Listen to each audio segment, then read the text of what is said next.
राज्यातील लाडक्या बहिणींसाठी आनंदाची बातमी, 20वा हप्ता अपडेट आली। लाडक्या बहिणींनो बघा, छोटासा व्हिडिओ आहे, 1 मिनिटाचा व्हिडिओ पूर्ण बघा, संपूर्ण माहिती मी तुम्हाला सांगतो। तुम्हाला 19वा हप्ता मिळाला बहिणींनो, आणि तो हप्ता होता जानेवारीचा, बरोबर ना।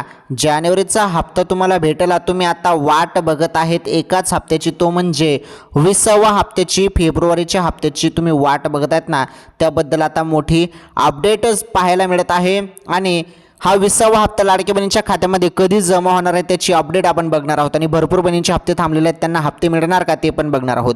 बघा, 20वा हप्ता तुम्हाला मिळू शकतो 10 मार्च नंतर बहिणींनो, ओके। 10 मार्च नंतर तुम्हाला मिळू शकतं, ऑफिशियली अपडेट नाही, परंतु अंदाजित माहिती आहे, चर्चा सध्या हीच चालू आहे। आणि राहिला विषय मागील हप्त्याचे, हे बघा, यावेळेस जानेवारीचा हप्त्यासाठी फक्त 98 कोटी रुपये आले, ते जवळपास 200-300 कोटी रुपये जरी आले तर मग तुम्हाला हप्ता मागील हप्ते पण मिळू शकतात, ज्यांचे राहिलेले असतील त्यांनी, परंतु ई KYC दुरुस्ती करून घ्या।